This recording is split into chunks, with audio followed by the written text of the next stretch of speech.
السلام علیکم عزیز طلبہ، آج ہم حصہ اول کے باب نمبر 2 انگریزی حکومت کی توسیع کے بارے میں معلومات حاصل کریں گے۔ میں Samina Farzana, government junior college Sedam, ضلع گلبرگہ۔ انگریزی حکومت کی توسیع۔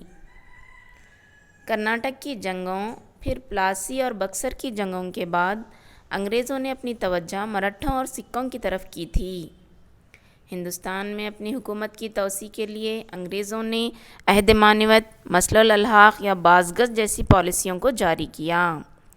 پہلی اینگلو مراٹھا جنگ، جو لڑی گئی تھی 1775 سے 1782 کے درمیان، بکسر کی جنگ میں شکست پا کر انگریزوں کے قید میں رہنے والے شاہ عالم دوم کو مراٹھوں نے دہلی کے تخت پر بٹھایا تو مغل حکمرانوں نے انگریزوں کے تحت آنے والے احمد آباد اور کوٹا ریاستوں کو مراٹھوں کو دے دیا۔ اس سے مراٹھوں اور انگریزوں میں دشمنی ہوئی۔ رگھوناتھ راؤ، جو مادھو راؤ کا چاچا تھا، اس نے مادھو راؤ اور اس کے بھائی نارائن راؤ کا قتل کرتا ہے اور خود پیشوا بننا چاہتا ہے۔ نانا فرنویس، جو مراٹھا حکومت کا وفادار تھا، اس نے نارائن راؤ کے شیرخوار بچے مادھو راؤ دوم کو پیشوا بنایا۔ رگھوناتھ راؤ انگریزوں سے مدد طلب کرتا ہے۔ انگریز اس موقع کا فائدے کا استعمال کرتے ہوئے اپنے فائدے کے لیے اس کو استعمال کرتے ہیں۔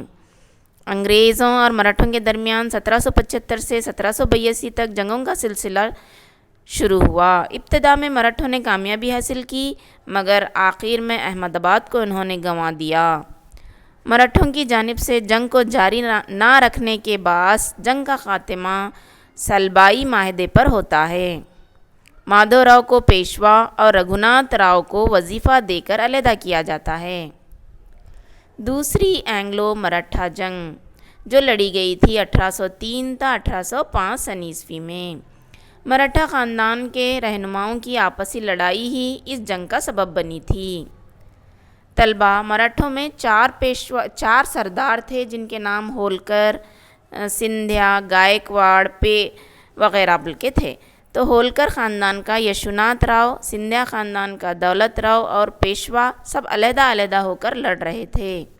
1802 میں ہولکر کی فوجوں نے سندھیا اور پیشوا کو شکست دے دی۔ پیشوا انگریزوں کی مدد طلب کی۔ لارڈ ویلزلی کو مراٹھوں کے اندرونی معاملات میں دخل اندازی کا موقع ملتا ہے۔ پیشوا معاہدہ بیسن پر دستخط کر کے عہد معنویت کو قبول کرتا ہے۔ ہولکر، بھونسلے، سندھیا اور دیگر مراٹھا سرداروں نے اپنا اتحاد بنایا اور 1803 سے لے کر 1805 تک ویلزلی سے جنگیں کرتے رہے، کیونکہ ان سرداروں کو پیشوا کا عہد معنویت قبول کرنا پسند نہ تھا۔ ان جنگوں کی وجہ سے کمپنی کو کافی نقصان ہوتا ہے، کمپنی یعنی ایسٹ انڈیا کمپنی، اور ویلزلی پر بھی اعتراضات ہوتے ہیں، جس کی وجہ سے ویلزلی استعفیٰ دے کر اپنے وطن لوٹ جاتا ہے۔ تو اس طرح دوسری اینگلو مراٹھا جنگ کا خاتمہ ہوتا ہے۔ کہا جاتا ہے کہ دوسری اینگلو مراٹھا جنگ کے بعد اس علاقے میں عارضی امن قائم ہوا تھا۔ تیسری اینگلو مراٹھا جنگ۔ مراٹھا خاندان اپنی سالمیت اور آزادی کو بچانے کے لیے ہر ممکن کوشش کر رہے تھے۔ پیشوا بھی انگریزوں سے آزاد ہونے کے لیے کوشاں تھے۔ 1817 میں پیشوا نے پونا میں انگریزوں کی کچہری پر حملہ کیا اور اسے جلا بھی دیا۔ ناگپور کے اپا صاحب اور ملہار راؤ ہولکر بھی اس بغاوت میں انگریزوں کے خلاف فساد برپا کرنے لگے، حالانکہ انہیں شکست حاصل ہوئی۔ پیشوا نے 1818 میں کورے گاؤں اشٹی جنگ ہار جاتا ہے اور انگریز پیشوا کے خطابات کو رد کر دیتے ہیں۔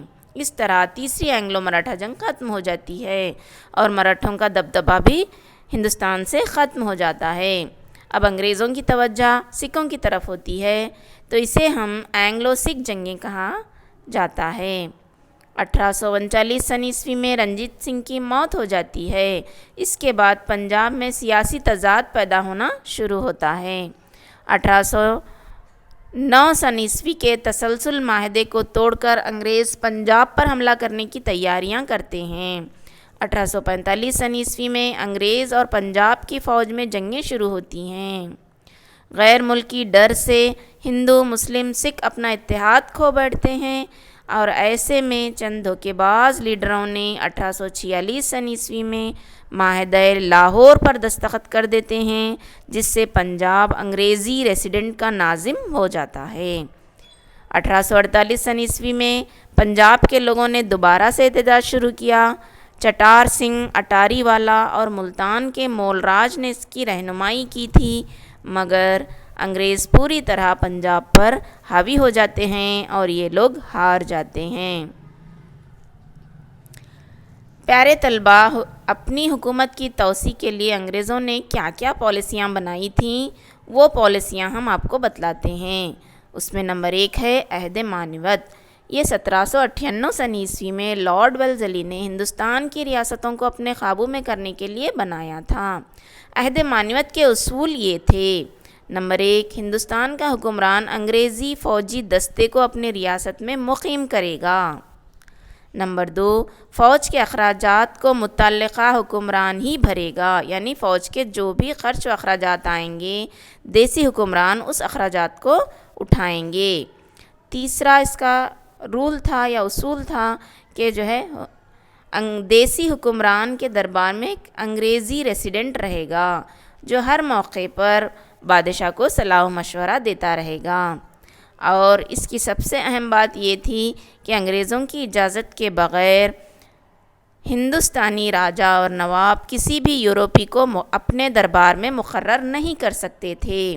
اس کے علاوہ ہندوستان کے راجا کسی بھی حکمران سے تعلقات قائم کرنے اور جنگ کرنے کے لیے انگریزوں سے اجازت لے کر ہی آگے کا قدم اٹھا سکتے تھے۔